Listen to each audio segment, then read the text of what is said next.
Hello everyone, it's Corinne, and I wanted to go over what this thing is where it's excruciating pain, withdrawal in a breakup. Now, I have had several breakups, whether I was the one to leave or someone else left.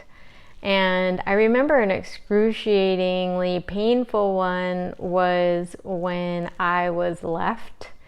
And I remember that the sensations were pain in my chest, pain in my back, and I just felt like I was just in so much pain that I felt like I wanted to shrivel up and die.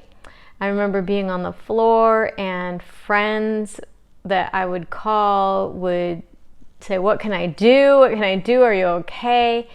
And it's not a rational pain. It usually comes from childhood where one or both of your parents weren't available emotionally. You didn't get touch. You didn't get affection, nurturing, whatever the thing is that you didn't get from one or both parents in that dysfunctional family system.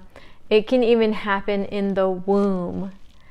I have had some pretty traumatic stuff happen to me and my mother while she was carrying me. And it's pretty stressful. So as an adult, if you haven't healed this, it can be really traumatic when you even have a thought of leaving someone or someone leaving you. It sends you into this constricted fear, and you'll do anything to avoid it or avoid the pain of it. When you're going through a breakup, it can be and it's been registered in the brain as the same sensations and the same areas in the brain as if you are mourning the loss of a loved one, if someone died. It's the same in the brain. So there's nothing wrong with you if you have been happening to experience this.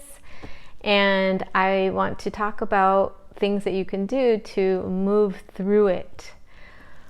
When you go through a breakup, even if you are the one that broke up, you can really miss the good parts. There are good parts to everyone, or you would not even given that person a chance. And it's okay. It's normal to miss that person. It's normal to be sad about those things that you will no longer get to experience with that person.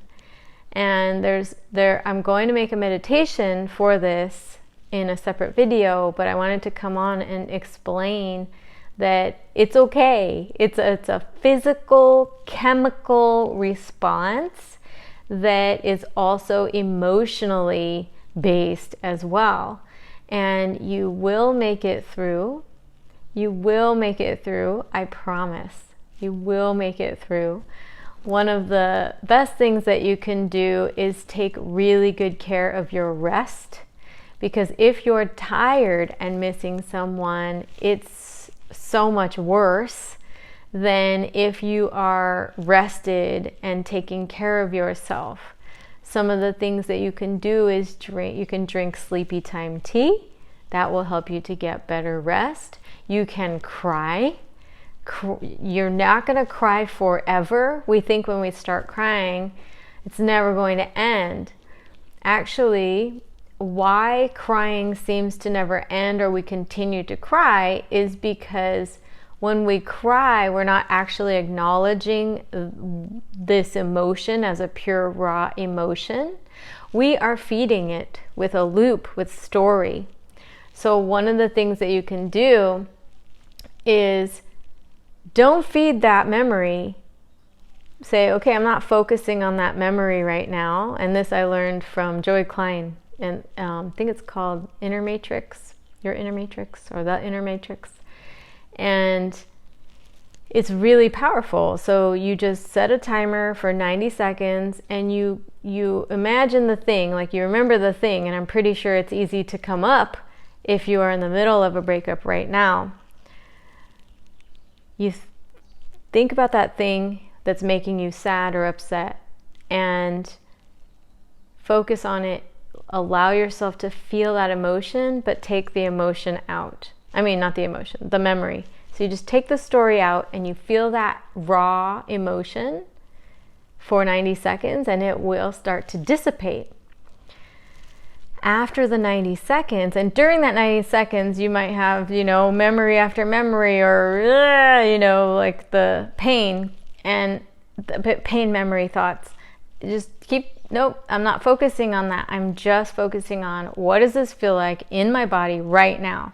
Because if we have sadness was already in us that needs to be released. So when we release it and we don't feed it and fuel it with new information, right? New repeats, reruns of what is making us sad, then it will not get bigger and bigger.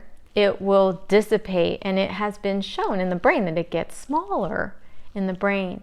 It's really powerful. I've done this with my clients and it's very powerful. Then after that, you breathe and you calm your nervous system. You just breathe. You can put your tongue to the roof of the mouth. Take some breaths in through your nose and out through your mouth. And then after that, you say, okay, well, what do I want to feel today? Because I certainly don't want to be feeling withdrawals all day long, and you don't have to. You can say, well, I want to feel peace. One of my favorites is peace. Because if we try to go for happy, it might not work during this breakup, right? It's no fun going through a breakup. So think of something that brings you peace. For me, it's sunsets, right? I'll show you one right now if you want to focus on it. You take a breath. Come back. You focus on that sunset. You focus on something, some memory that makes you feel, oh, I lost it. There. Oh, sorry. I think I'm in the shade. Oh, well. Oh, there we go. You feel that peace. What does that feel like? Dismiss, again, the circumstance. And you just be with that. Be with that feeling. And then you go back and you superimpose that on what you're going through. Maybe after you try this, you can have moments of peace while you're going through the withdrawal. The withdrawal is scary. It doesn't feel good. And what happens is if we continue to run the loop on what that is that's causing us this pain, we will have more pain. So I'm really glad that you're joining me right now and you're going to give this a try. I hope you do. Please let me know. And have a peaceful rest of your day.